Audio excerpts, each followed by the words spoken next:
ถ้าในยามนะผมก็แค่คนธรรมดาคนหนึ่งที่ชอบแต่งตัวต้องยอมรับว่าก่อนหน้านี้คือผมไม่ใส่เสื้อเชิ้ตเลยพี่กายผมกับเสื้อเชิ้ตแม่งอยู่แบบห่างกันมากนะจนกระทั่งมาเจอเสื้อเชิ้ตก็รู้สึกว่าเฮ้ยแม่งได้นี่หว่าก่อนหน้านี้ผมรู้สึกว่าเสื้อเชิ้ตมันดูเป็นทางการเกินผมไม่ชอบอะไรที่มันดูเป็นแบบฟอร์มัลจ๋าๆดูอะไรเนี้ยบๆมากๆผมไม่ชอบไงแล้วพอมาใส่เสื้อเชิ้ตกับยีนก็ได้ว่ะมันไม่ใช่ว่าอยู่ๆมันจะมาปรับได้มันรู้สึกว่ามันต้องผ่านอะไรมาบางอย่างแล้วก็เมลให้ทุกอย่างมันมาเป็นเรานะวันนี้เลย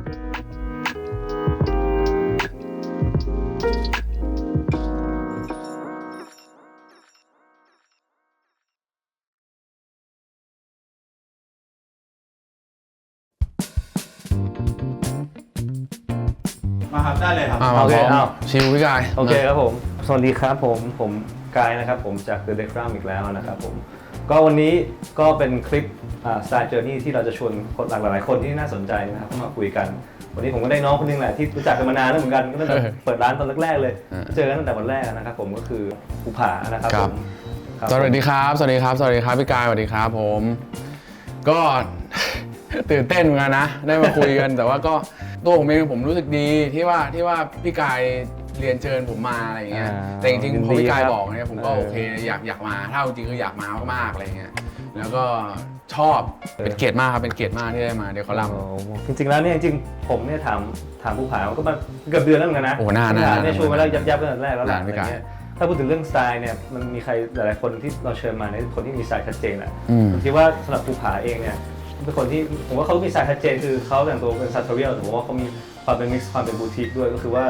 มิกซ์ทั้งแบรนด์ที่เป็นนิชแบบสไตล์ร้านเราแล้วก็มิกซ์กับแบรนด์ที่หลายคนก็คงรู้จักอยู่แล้วเหมือนเป็นไฮแบรนด์มาด้วยอะไรเงี้ยซึ่งผมว่ามันโอเคเลยกับทุกคนที่แบบเรามีหลากหลายสไตล์ที่มันมิกซ์กันได้ด้วยดีอะไรเงี้ยก็เลยเชิญภูผามาแล้วก็เนี่ยว่างพอดีเลยเพราะช่วงนี้ภูผาเองก็เลยต้องงานจังหวะได้ด้วยใช่ซึ่งก็คิดว่าหลายๆคนเนี่ยน่าจะสนใจการแต่งตัวการสไตลิ่งของภูผาด้วยเราได้เห็นเขาตาม IG อยู่แล้วว่าเขาแบบเฟี้ยวฟ้าวแล้วก็มีความคลาสสิกด้วยนะครับก็อาจจะลองถามหน่อยแล้วกันว่าให้ภูผาเนี่ยลองพูดถึงตัวเองอธิบายของตัวเองซิว่าเราเป็นยังไงแนะนำตัวเองหน่อยดีกว่าว่าเป็นยังไงอะไรถ้าให้นิยามเลยใช่ป่ะแบบเหมือนตัวผมเองอะไรเงี้ยเป็นคำพูดสั้นๆก็คือผมคิดว่าตัวผมเองก็เหมือนคนธรรมดาทั่วไปแหละที่แบบชอบหรือมีความสนใจในด้านการแต่งตัวหรือเสื้อผ้าอะไรเงี้ยคือผมรู้สึกว่าไม่ว่าจะเป็นเสื้อผ้าแบบซาร์เรียลหรือแบบแบรนด์อะไรเงี้ยคือมันมีแบบความน่าสนใจในตัวมันเองอยู่แล้วอะไรเงี้ยแล้วตัวผมเองก็เป็นแค่คนคนหนึ่ง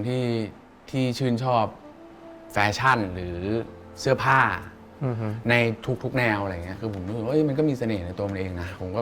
แค่คนธรรมดาคนหนึ่งที่ชอบแต่งตัวก็ได้ในยามนะเป็นแค่คนธรรมดาที่ชอบแต่งตัว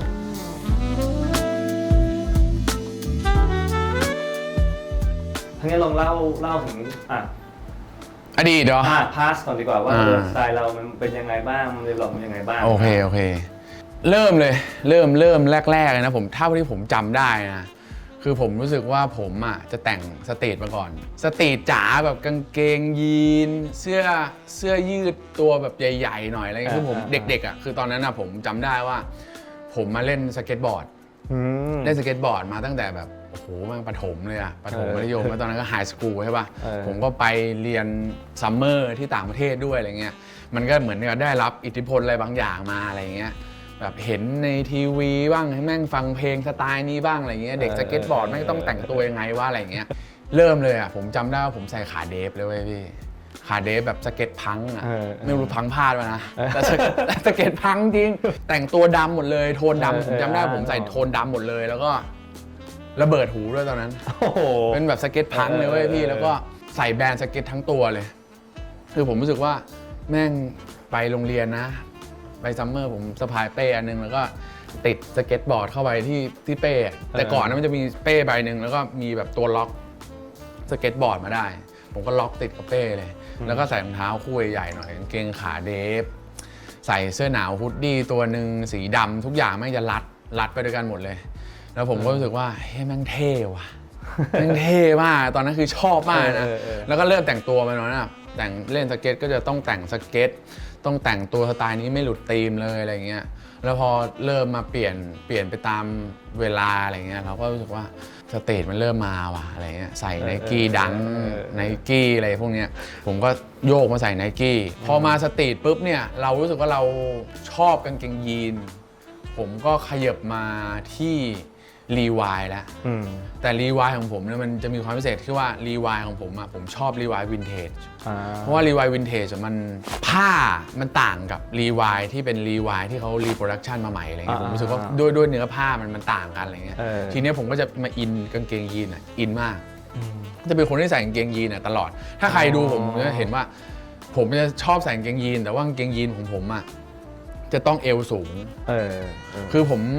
รู้สึกว่าการที่ผมใส่เอวสูงผมรู้ว่าบอดี้ผมขาผมไม่ได้ยาวมาก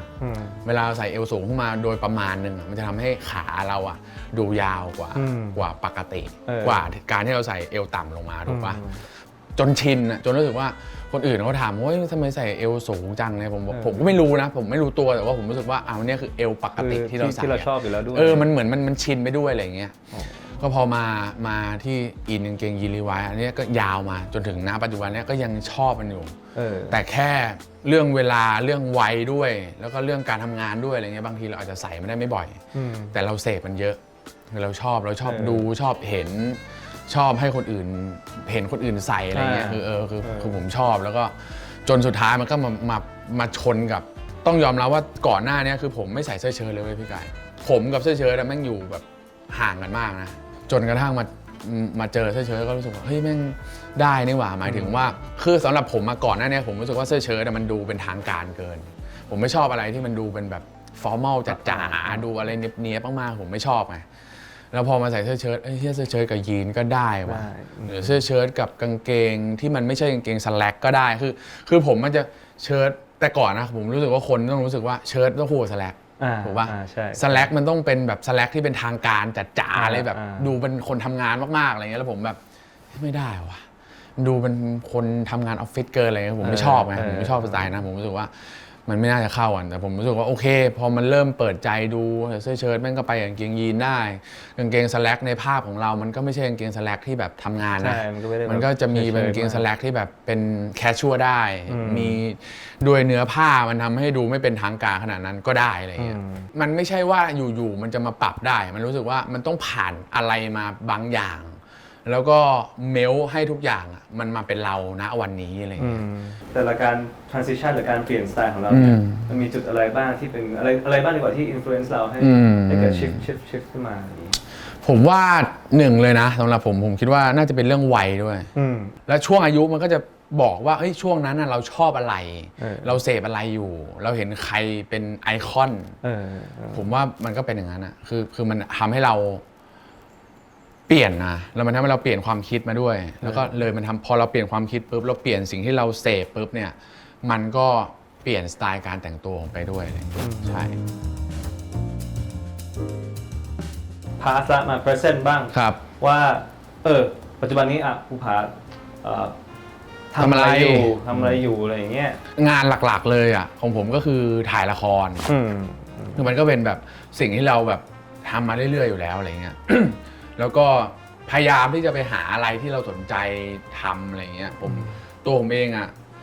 มีธุรกิจทำโรงสีข้าวอยู่เป็นของแฟนครับ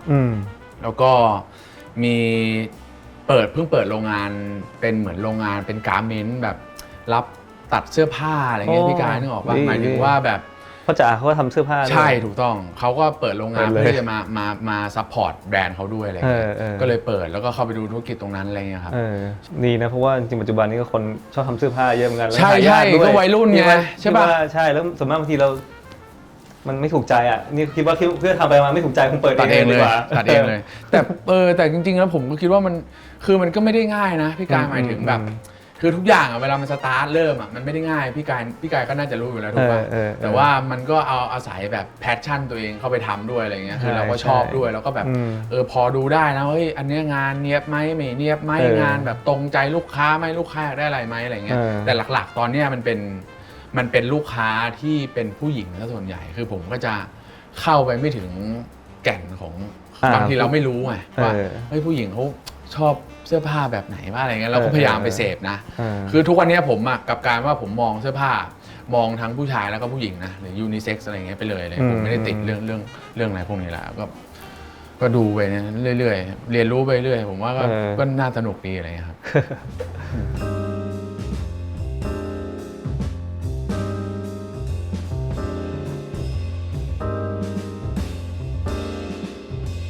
คิดว่าสไตล์หมายถึงอะไรสไตล์สำหรับผมก็น่าจะเกิดมาจากตัวเราเองนั่นแหละเพราะว่ามันไม่มีสูตรตายตัวเลยว่าอันเนี้ยคือสไตล์ไหนอันนี้คนที่แต่งคือสไตล์ไหนคือผมไม่สามารถบอกได้ว่าอันเนี้ยคือซาทอเรียลนะแล้วซาทอเรียลมันก็ต้องฟิกใช่ป่ะแต่บางคนเขาเอาอะไรมาปรับเอาอะไรมาใส่เปลี่ยนเสื้อบ้างไม่ให้มันดูเป็นซาทอเรียลเกินมันฟิกไม่ได้สำหรับผมนะผมก็เลยไม่รู้สึกว่ามันจะเป็นสไตล์ไหนแต่ว่าสไตล์มันน่าจะเกิดจากตัวเราเองที่แต่งออกมาแล้วมันเป็นสไตล์ในแบบของเราเองมากกว่า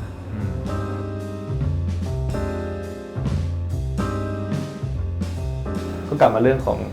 การแต่งตัวต่อดีกว่าว่าลองอธิบายหรือว่า describe หน่อยว่าตอนนี้สไตล์ของเราเนี่ยมันเป็นแบบไหนแล้วมาโชว์ยังไงแล้วอะไร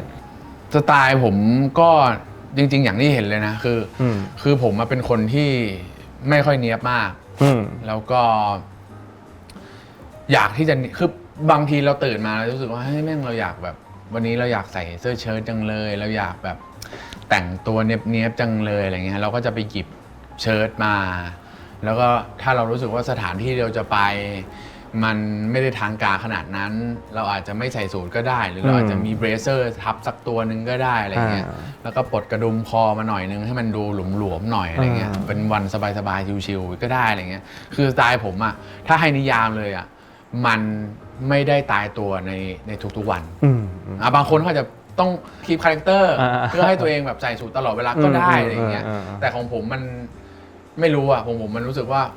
แล้วแต่วันมากกว่าแล้วแต่ฟีลลิ่งมากกว่าหรือแล้วแต่สถานที่ที่เราจะไปด้วยมากกว่าใช่เพราะว่าพี่ถ้าที่สังเกตดูก็คือว่ายูก็มิกซ์ทั้งบางทีมีแบรนด์สตรีทแบรนด์แบบไฮแฟชั่นมาผสมกับคลาสสิกบ้างซึ่งผมว่ามันก็เป็นสไตล์ที่มันเท่ดีมันก็ชัดดีคือแบบว่าไม่ได้แบบคือมันก็จะมีแบบที่แบบคลาสสิกจ๋าๆใช่ไหมแต่เราคิดว่าบางคนเนี่ยเราไม่ได้ขนาดนั้นนะแต่เราสึกว่าเรามามิกซ์กับแมทช์กันอะไรเงี้ยซึ่งผมคิดว่ามันแบบเป็นอะไรที่หลายๆคนเนี่ยก็เหมือนกับเอาไปเป็นแบบเป็นไกด์ไลน์ใช่คืออันเนี้ยอย่างบางคนอ่ะเขาเดเรกมาถามผมใน IG หรืออะไรเงี้ยพยายามที่จะตอบให้มันหมดก็ได้ว่าแบบเฮ้ยเสื้อผ้านี่ของอะไรครับเสื้อผ้านี่ซื้อที่ไหนครับอะไรเงี้ยแล้วเราก็แนะนำเขาในสิ่งที่เราชอบในสิ่งที่เขาถามเรามาว่าเสื้อตัวนี้ซื้อที่ไหนอะไรเงี้ยแต่เราไม่ได้ไปบอกเขาหรอกว่าต้องแต่งตัวแบบนี้อะไรเงี้ยแต่เราชอบในการที่คนเข้ามาถามเรามากกว่าว่าเฮ้ยซื้อที่ไหนแบบอยากได้บ้างจังอะไรเงี้ยเราก็แนะนำเขาไปอะไรเงี้ยพี่ใช่คือบางทีเราเห็นนะว่าแบบบางทีเขาส่งรูปกลับมาหาผมนะว่าแบบเขาแต่งตัวแบบนี้หว่าอะไรเงี้ยเราเฮ้ยแม่งเท่มากเลยอะไรเงี้ยก็เป็นโซเชียลที่ได้คุยกันอะไรเงี้ยผมก็รู้สึกดีนะที่แบบมีคนแบบแต่งตัวตามผมหรืออะไรเงี้ยโอเคทีนี้เราพูดถึงเรื่องของ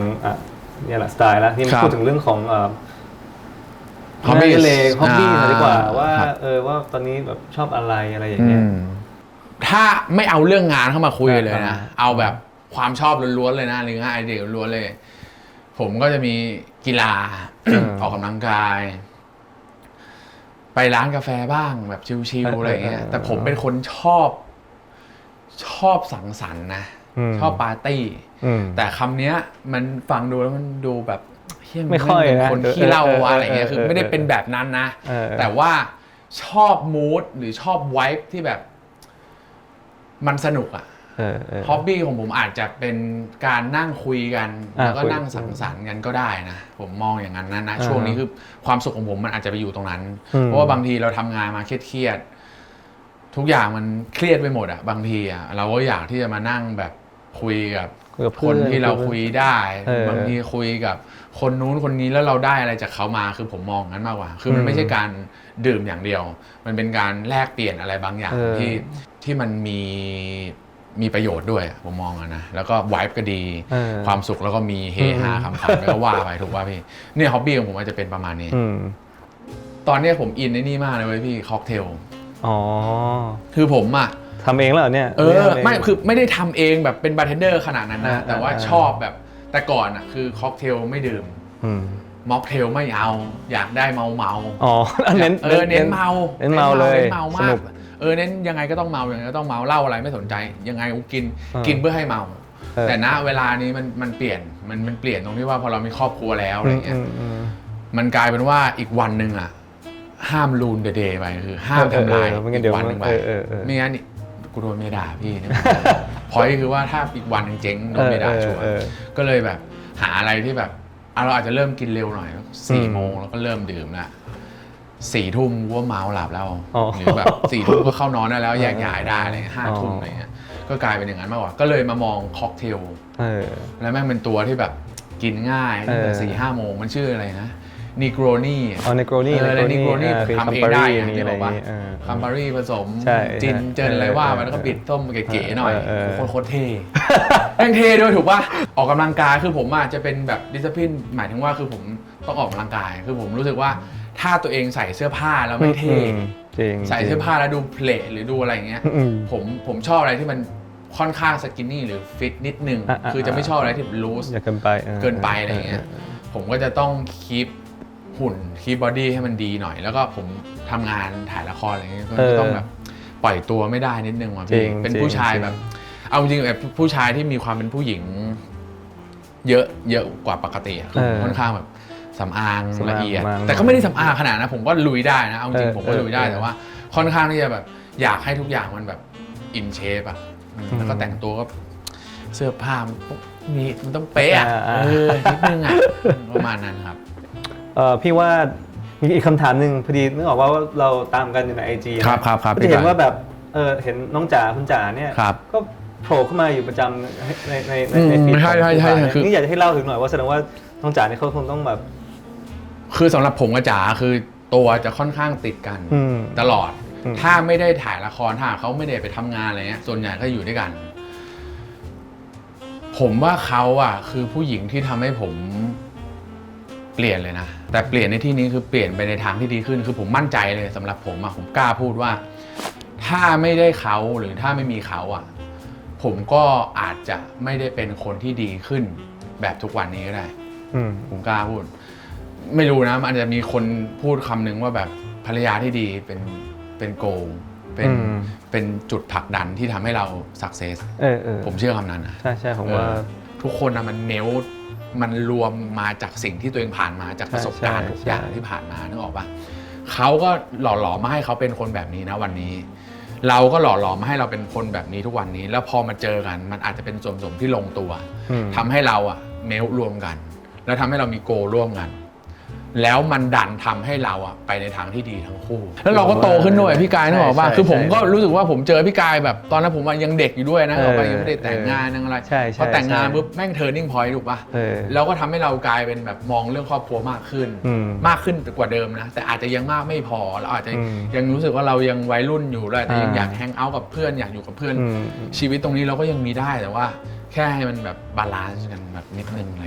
ถูกป่ะผมก็เปลี่ยนขึ้นผมรู้สึกว่าเราโตขึ้นในทุกๆวันเราเปลี่ยนไปในทุกๆวันอยู่แล้วมันก็เป็นเรื่องที่ดีนะที่ผมว่าแต่สุดท้ายแบบยังแอนฮาร์ดก็ยังดีสุดครับ หลายๆคนคงอยากรู้แหละว่าการแต่งตัวของภูผาเนี่ยเป็นยังไงผมคิดว่าเวลาถามแล้วว่า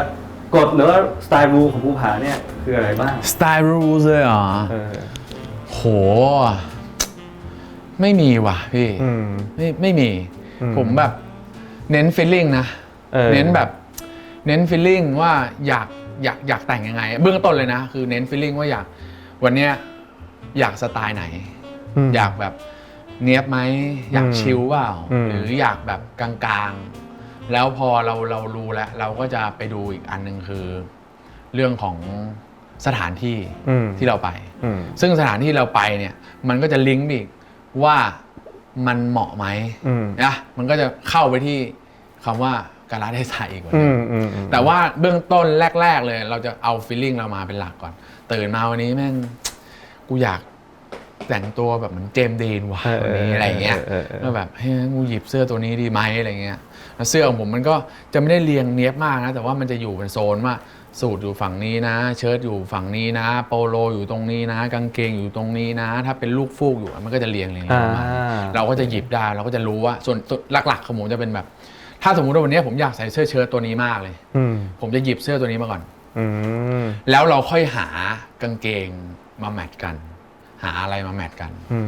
แต่ rules จริงๆไม่ได้ฟิกตายตัวจะเป็น feeling มากกว่าใช่นี่ครับมีคำถามหนึ่งว่า underdress หรือ overdress ถ้าต้องเลือก underdress ดิ underdress ใช่ไหมโอเคผมไม่ใช่ตอบยากเหมือนกันนะพี่ ตอบยากแต่ไม่มี rules อะของผมอะแบบจะเน้นเป็นที่แบบ feeling เป็นหลักfeeling เป็นหลักแต่ว่าจริงๆถ้าแบบไปถามเรื่องแบบการแต่งตัวเลยนะมันอาจจะมีกฎอีกข้อหนึ่งของผมก็คือว่าผมมาเป็นโรคแบบตั้งแต่สมัยเรียนเลยนะแม่งต้องใส่เสื้อในกางเกงว่ะพี่แบบทักอินอะผมจะเป็นติดทักอินนะแบบเสื้อหลุดไม่ได้ไม่ค่อยชอบสรุปไม่รู้เป็นโรคจิตป่ะนะแต่ว่าชอบให้แบบใส่เข้าไปข้างในใส่เข้าไปข้างในหรือแบบใส่เข้าไปข้างในแล้วมีแบบหลุดมานิดนึงแบบดูไม่ได้ตั้งใจอ่ะแต่คือกูตั้งใจมากนะให้ไอ้จังอยตรงนี้มันหลุดออกมาคือคิดไปแล้วนะคิดไปแล้วชอบอะไรที่แบบคือบางทีพอเราทักอินมากๆมันกลายเป็นว่ามันดูเนี้ยบไปหน่อยมันก็จะผมก็จะพยายามแบบให้มันแบบให้ปลามันหลุดออกมานิดนึงว่าไม่ได้ตั้งใจอะไรเงี้ยหรือแบบใส่เสื้อโปโลอย่างเงี้ยก็จะพยายามไปดึงข้างหลังให้มันแบบขึ้นมานิดนึงให้มันดูแบบตั้งนิดนึงแต่ไม่ให้มันตั้งหมดนะอะไรความตั้งใจที่ไม่ตั้งใจเหมือนว่าตั้งใจแต่ไม่ตั้งใจแต่จริงๆเมียผมจะรู้เลยนะว่าอย่างเงี้ยมึงคิดไปแล้วแล้วผมก็จะแบบชอบเอาเสื้อมาวางไว้เว้ยแบบวางบนเตียงเนี่ยตัวนี้แต่ว่าหลังๆอ่ะจะเป็นแบบไม่ละหลังๆจะเป็นแบบมูดมันได้ฟีลลิ่งมันได้สุดท้ายมันก็คือตัวไม่อยากให้เครียดมากผมไม่อยากให้แบบรู้สึกว่าแบบจะต้องฟิกกับมันมากอะไรเงี้ยอยากให้มันปล่อยไปตามฟีลลิ่งในความเป็นเรามากกว่าอะไรแล้วสุดท้ายพอเราไม่เครียดมากนะวันที่เราไม่ได้ตั้งใจแม่งเฮ้ยทำไมต้องแต่งตัวดียังวะนึกออกว่าคือพอตั้งใจมากๆมันกลายเป็นว่าแบบมันตั้งใจไปมันตั้งใจไป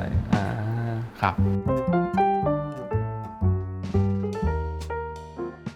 สำหรับภูผาแล้วเนี่ยไอเทมหรือ daily essential ต่างๆเนี่ยที่ภูผาเนี่ยมีหรือติดตัวไว้คิดว่ามันเป็นส่วนหนึ่งสำคัญของการสร้างสไตล์ของเราเนี่ยมีอะไรบ้างแล้วกันลองบอกไหมพี่สัก 3-4-5 อันอะไรเอางี้ง่ายๆเลยคือว่าอะไรที่จะต้องติดตัวผมไปทุกวันใช่ป่ะถ้าไม่ได้ใส่แล้วแบบรู้สึกเหมือนขาดอะไรออกจากบ้านไม่ได้แหวนนะของผมคือแหวนแต่งงานคือผมจะติดเพราะผมรู้ว่าถ้าผมแต่งแล้วเนี่ยผมจะใส่มันตลอดผมก็เลยพยายามที่จะไปเลือกอันนี้แอบคิดไปเหมือนกันนะอันนี้แม่งคิดหนักเหมือนกันนะพี่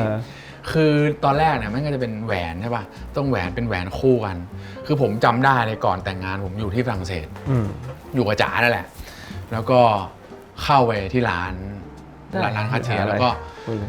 แล้วจ๋าก็พูดว่าเฮ้ยเดี๋ยวเราต้องเลือกแหวนที่มันไปใช้แต่งงานในโบสถ์นะอะไรเงี้ยความคิดแม่งขึ้นมาในหัวเลยเดี๋ยวกูต้องใส่แหวนตัวนี้ติดแน่เพราะนั้นจะต้องหาอะไรที่มันเรียบที่สุดแล้วจ๋าก็จะไปเลือกอะไรที่เป็นแบบเป็นเหมือนรุ่นเลิฟรุ่นอะไรที่มันแบบมีลายเราคิดแม่งถ้าเลือกนี้ไม่ได้แน่ถ้าใส่ติดทุกวันมันจะแมทกับเสื้อผ้าไม่ดีอะไรเงี้ยผมก็เลยบอกเฮ้ยแหวนเอาเกี้ยงๆไหมอะไรเงี้ยเลือกที่เกี้ยงๆก็ขัดใจเข้ามาก็ไฟมาเหมือนกันอ่ะผมสุดท้ายก็ได้วงหนึ่งเกี้ยงๆมาก็ชอบนะผมก็รู้สึกว่าเป็นไอเทมที่ต้องติดตัวผมไปตลอดแล้วก็อีกอันหนึ่งก็จะเป็นนาฬิกาวันไหนที่ไม่ใส่อ่ะคือวันที่ตั้งใจแล้วว่าจะไม่ใส่แต่ถ้าแบบธรรมชาติแล้วอ่ะจะหยิบแหวนแล้วก็หยิบนาฬิกาขึ้นมาใส่จะเป็นไอเทมที่แบบถ้าขาดแล้วรู้สึกว่ามันเหมือนลืมอะไรก่อนออกจากบ้านต้องใส่ติดถ้าเป็นเสื้อผ้าเนี่ยก็จะเป็นเบรเซอร์แต่เบรเซอร์ของผมเนี่ยมันจะเป็นตัวที่แบบอยู่ในรถคืออยู่ในรถหมายถึงว่าถ้ามันดันมีอันแพลนมาว่าจะต้องไปงานนี้จะต้อง เป็นหยิบตัวเนี้ยหยิบขึ้นมาแล้วใส่ได้กับทุกชุด อ่า จะต้องเป็นเบรเซอร์ที่แบบไม่ได้ดูทางการมาก แต่ถ้าไปทางการก็ได้ถ้าไปเล่นๆก็กินข้าวดินเนอร์ก็หยิบตัวเนี้ยออกมาใส่ได้อะไรผมคิดว่าเป็นเบรเซอร์นะใช่เพราะเบรเซอร์เองมันก็เป็นอะไรที่แบบเราแต่งตัวกันไม่รู้แต่บางทีโซมแม่งไปปุ๊บแล้วแบบไม่ได้มันดูมีอะไรขึ้นใช่ตัวที่มันใส่แล้วมันแบบไหลรุ่ๆนะไม่นั่นนะแบบทีเดียวมันจะต้องใช่แบบใส่ได้เลยแต่เบรเซอร์ตัวนี้มันจะต้องถูกผ่านการคิดมาแล้วเหมือนกันนะก่อนที่จะจบแล้วกันจริงๆมีประเด็นหนึ่งที่อยากจะขอรบกวนหน่อยก็คือว่าด้วยมีโอเคก็คืออยากจะขอให้เราจะมีโจทย์ให้แล้วกัน3แบบแล้วก็อยากให้ภูผาเนี่ยสไตล์แล้วกันว่าสไตล์ที่ยังไงให้เหมาะกับโจทย์ที่เราให้มาอย่างเงี้ยนะครับโอเคนะก็เป็นเหมือนเป็นชุดที่โอเคให้ที่ผมเลือกโอเคได้นี่นะครับคือ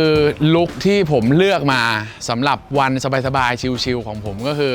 ชุดนี้โอเวอร์ออลทั้งหมดเนี่ยผมเลือกเป็นชุดสีขาวล้วนคือช่วงนี้คือผมรู้สึกว่าตอนนี้ผมกำลังอินกับ white on white ก็คือว่าขาวหมดแต่ว่ามันจะต้องมีอะไรบางอย่างที่ไม่ขาวอย่างยกตัวอย่างเช่นวันนี้ผมเลือกมาก็คือว่ารองเท้าเนี่ยจะต้องเป็นอะไรที่โดดออกมาจากสีขาวหน่อยนึงผมก็เลยเลือกรองเท้าคู่นี้เพื่อที่จะมาดึงอะไรบางอย่างให้มันดูไม่ธรรมดาแบบสไตล์ผมที่ผมชอบเสื้อผมเลือกเป็นโปโลสำหรับวันสบายๆแล้วก็เลือกอะไรที่มันดูเรียบแล้วก็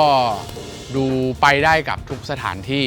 แล้วก็ไม่อึดอัดแล้วก็ไม่เทอะทะจนเกินไปกางเกงก็จะมีความเป็นฟอร์มัลนิดนึงให้มันดูแบบไม่สบายจนเกินไปแล้วก็เป็นรองเท้าคู่นี้นะฮะเป็นรองเท้าที่ดูมีความเป็นฟอร์มัลแต่ว่าในขณะเดียวกันเท็กเจอร์ของมันตัวนี้คู่นี้จะเป็นมีความเป็นลูกฟูกอยู่ในตัวมันเองมีลูกเล่นในตัวมันเองอะไรเงี้ยครับลุคที่2เนี่ยเป็นลุคที่อยู่เมืองนอกมันก็จะออกแบบหนาวนิดนึงก็ผมก็จะหาแบบแจ็คเก็ตมาใส่สักตัวนึงแล้วก็เนคไทมาผูกเพื่อความแบบดูเยอะหน่อยอะไรเงี้ยครับผมไม่อยากให้มันดูทางการมากเกินไปอยากให้มันดูแบบเหมือนเราไปเที่ยวเมืองนอกด้วยอะไรเงี้ยผมก็ได้มาเป็นเสื้อยีนครับเป็นรีวายวินเทจตัวนี้แล้วก็ผูกไทนี่ซื้อมาจากที่เดคอรัมมาครับแล้วก็กางเกงสแล็กถุงเท้ารองเท้าก็เป็นรองเท้าหนังครับเลือกเป็นรองเท้าหนังเพราะว่ามันก็ดูเต็มขึ้นด้วยคือเวลาผมอยู่เมืองนอกผมจะให้มันดูอยากให้มันดูเต็มหน่อยโจทย์ที่ได้มาก็คือว่าไปออกเดทไปทานข้าวกับแฟนอะไรเงี้ยชิลๆซึ่งผมก็มโนไปว่าเราไปกินข้าวอยู่ที่เลคโคโมแล้วกันริมน้ำนิดนึงแล้วก็อากาศแบบชิลๆสบายๆอะไรเงี้ยครับผมก็เลยเลือกหยิบสูตรลินินตัวนี้มาแล้วก็ด้วยสีด้วยอะไรด้วยมันทำให้แบบทุกอย่างน่าจะไปได้ดูไม่ทางการเกินมีลูกเล่นนิดหน่อยเป็นเสื้อข้างในที่เป็นซิลค์ผ้าแบบใส่สบายๆเวลามันร้อนมากก็ถอดออกมาแล้วก็เลยเลือกมาเป็นอันนี้รองเท้าเนี่ยผมก็เลือกเป็นรองเท้าหนังที่สีของรองเท้าเนี่ยมันแมทกับเสื้อพอดีครับผมวันนี้เราก็คง